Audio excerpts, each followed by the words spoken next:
let's get into this one, guys. I am absolutely excited. I'm fired up for this one. Daniel Dubois, the unbeaten prospect, versus Joe Joyce, the unbeaten prospect. Daniel Dubois, 14 fights, 14 wins, 14 knockouts, versus Joe Joyce, 10 fights, 10 wins, 9 knockouts. Somebody's O has got to go. Wow. All I can do is applaud Frank Warren for putting this fight together. I mean, I know most people didn't think he was going to do it. Most people thought that, he was going to take Joe Joyce a different route.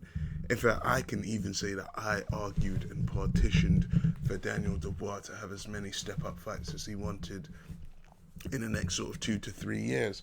For me, this could be career suicide for either of them. But, this is boxing and this is what we like to see. We like to see the best fight the best and make the fights happen now. We don't like the Deontay Wilder versus Anthony Joshua saga. What we want to see is everybody fighting everybody as soon as physically possible. This is an amazing fight. When you think about it, Daniel Dubois, he's a baby, realistically. He's just turned 22 in September. He's only had 14 fights. From my knowledge, he's had a handful of amateur fights. Whereas if you compare that to Joe Joyce is a little more older in the tooth. He turned 34 in September. So he's about 12 years older than Dubois, and he's had less professional fights, but he does have a stellar amateur background. Joe Joyce was unfortunately picking up the silver in the 2016 Olympics. He controversially lost to Tony Yoka in Rio de Janeiro. He also won a bronze medal in the World Amateur Championships in Doha, and he won gold in the European Games in Baku. So, Joe Joyce comes from a stellar amateur background, which Daniel Dubois doesn't have. The problem I have with Joe Joyce, I would say, is mainly just because he just seems really stiff and he seems really robotic in his fights. I saw Joe Joyce fight up close and personal on the 13th of July at the O2 Arena. He was fighting Brian Jennings on the Daniel Dubois undercard, and he looked terrible, really. Joe Joyce, he just looked slow, he looked robotic. If I wasn't actually in the arena with my boys, I would have thought that I was watching a slow motion replay that BT Sports had sort of slowed down just for comical values. All of his punches just looked like you could see him from about 5 years ago, and he just looked really stiff.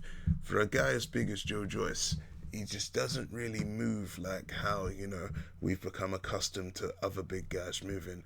Guys like your Tyson Furies, your Deontay Wilders, even to an extent the new slimmed down, refined Anthony Joshua. He just looked like one of those old school fighters that Vladimir Klitschko was knocking over for fun during his 10-year reign at the top. Daniel Dubois, though, what can I say? And don't get this wrong, I love Joe Joyce and I like the Joe Joyce story.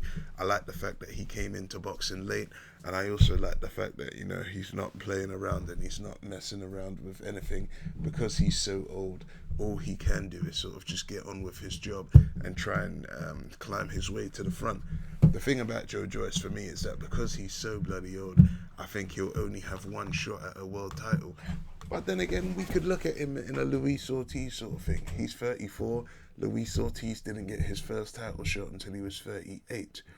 So maybe Joe Joyce will have the opportunity to come once or come twice.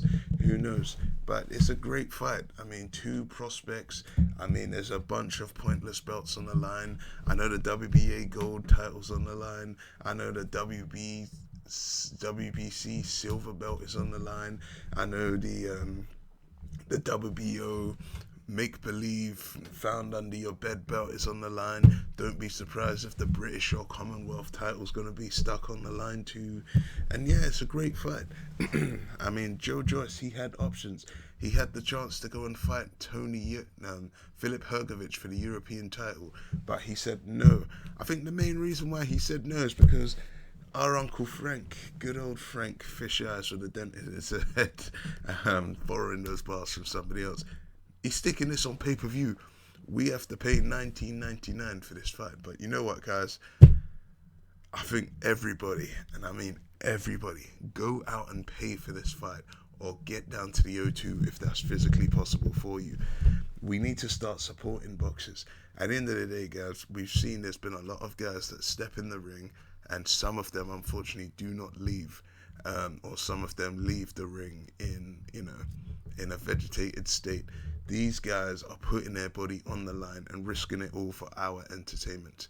In boxing, I know we like to argue that we don't get the fights that we want, but let's be honest, it's us, the fans, who win. Do you know what I mean? I don't want to go in the ring and start taking shots to the head by a big 18, 19 stone men, and I'm sure none of you guys do, bro. Like Daniel Dubois is a man mountain, 6'5". Joe Joyce is a big unit himself at 6'6". These guys are big, heavy hitting heavyweights, and they're risking their O's. Let's be honest, neither of these guys needed to take this fight. Daniel Dubois could have kept taking step up fights along the way, and Joe Joyce could have went after that European belt. I understand that there's a monetary reason for this fight. Your first fight on pay-per-view, and you could argue that whoever wins this fight will probably go on to fight on pay-per-view maybe a few more times.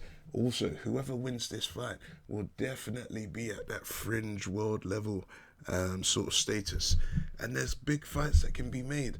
Obviously, we know that Frank Warren has got a good relationship with the PBC. Because he's making Wilder Fury 2. The PBC's got a lot of heavyweights that they can go and mix it in with.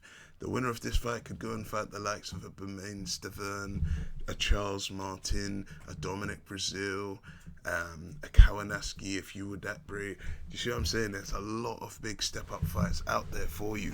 Also, Frank Warren's got a good relationship with the likes of Top Rank as well. So there's fights out there that can be made for whoever can really snatch it and go all the way to the top. Let's be honest, how do I think this fight is going to pan out? Well, you know me, I'm just going to be real. I think that this fight will end before the final bell. I think somebody's going to get knocked out in this fight, and I think that somebody who gets knocked out is going to be Joe Joyce. I'm picking Daniel Dubois to win this fight by KO or stoppage. I know Joe Joyce has got that pedigree in that, but I think that Daniel Dubois would just be too strong, too fast, and too furious for Joe Joyce to try and neglect that. When I really break down these fighters, Daniel Dubois has got a battering ram jab. I mean, Daniel Dubois' jab might be it's pretty much as strong as some people's right hands. Like, his jab literally is just sending people into daze. Like, when I see Daniel Dubois shoving that jab down people's throats, I actually feel sorry for them. And this is the reason why I couldn't be a boxer. Because if I was a boxer, I'd have to spend the next 4 years trying to get down to light heavyweight. Because there's no way in hell I don't want to be mixing it up with any of these big guys at cruiser or heavyweight. Light heavyweight is the only weight that I'd want to be fighting at, and it'd take me a couple of years to get down there. But it's a good thing I'm not a boxer. It's a good thing I've got my own profession, because imagine if I had to mix it with the likes of Dubois, Wilders, Ortiz's, Joe Joyce's. Oh man, I'm just glad this is not my chosen profession, because I would get absolutely battered, and all of you guys out there laughing, you guys would all get destroyed as well. I've just got the ball bags to say it, so let me stay behind the microphone and chat my shit. But yeah, I'm picking Daniel Dubois for this one. I think it's going to be a good fight, and I think it's going to be back and forth. I think for the opening rounds, Joe Joyce is definitely going to try and sort of control the distance. He's going to try and sort of put his marker out, keep the ball at bay with the jab. And it's all going to come to, can Joe Joyce sort of put some combinations together with that jab? Can Joe Joyce get the respect from Daniel Dubois? Realistically, let's be honest, this is the biggest fight for both opponents. When you look at both of these guys' records and resumes, yes, Joe Joyce has fought the likes of Bryant Jennings and Bermain Stavern, but both of these men were way past it. I mean, this is definitely Daniel Dubois' biggest fight. This is definitely Daniel Dubois' biggest fight on record, and I think the biggest fights he's had before that, I would say, is probably Nathan Gorman. I was at that fight at the O2, who he sparked out in 5 rounds. He also fought Razvan Kajano. This was a guy who took Joseph Parker the distance, and he managed to knock him out in 2 rounds. He's also fought Tom Little, and he's fought a fairly game Richard Latte. So, he's got a few names on his record coming up, but I think the biggest name that really stands out, you could say, is probably Nathan Gorman, who he iced in 5 rounds. The Kiyomoto Fujimoto fight, I mean, that was tipped to go the distance, and Dubois got him out there in 2 rounds. But maybe Daniel Dubois just has this freakish Deontay Wilder style power, and on top of that, you actually mix it with the fact that he's actually a really good boxer as well. And even though he's quite a big unit, he's quite good on his feet. I mean, he could be better defensively and he could be better with his head movement, but maybe it's just because so far in his career, he hasn't needed to be. Nobody has really asked him any questions yet. And maybe that's the reason why he's just been sort of a battering ram guy coming forward, seek and destroy. But maybe Joe Joyce is going to get some questions out of him. Who knows? Maybe Joe Joyce is going to prove me wrong and show that his power is destructive. I mean, Joe Joyce has got a fair amount of knockouts on his record as well.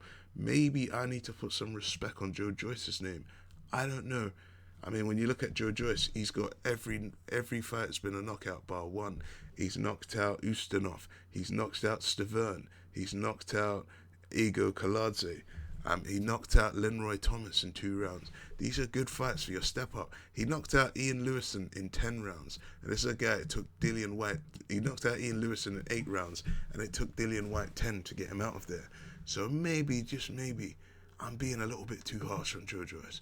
But don't get it twisted. I think it's going to be a good fight. And I think Joe Joyce is going to be able to hopefully do something. But I do think when it comes to the later rounds, the younger, fresher, hungrier lion, Daniel Dubois, should be too much for him. I do think that Dubois is going to get this job done. And I think Dubois is going to go on to do excellent things in his career. I'm going to say this from now. I do think Daniel Dubois at some point in his career will be a world heavyweight champion. I mean, the fact that he's so young, it gives him the opportunity to, even if he took a loss, he can rebuild.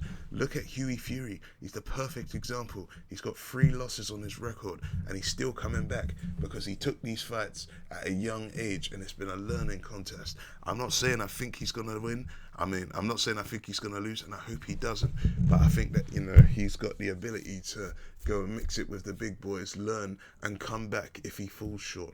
I mean, this fight is a lot more riskier for Joe Joyce. If Joe Joyce was to take an L, especially if it's a knockout L, boy, he's got to start again, and he's going to have to start climbing the ranks. So, yeah, my prediction for this is Daniel Dubois, and I'm going to say sometime between about 9 and 12. So I'm gonna go for like the final quarter of the fight, somewhere between about 9 and 12. Dubois to knock out Joyce, but who knows? Maybe it goes to points. Maybe Joe Joyce knocks out Dubois.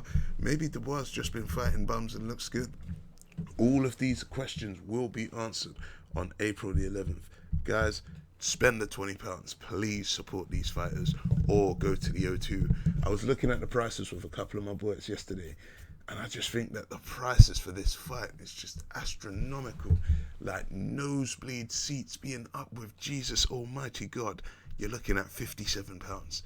Slightly better seats, you're looking at about 65.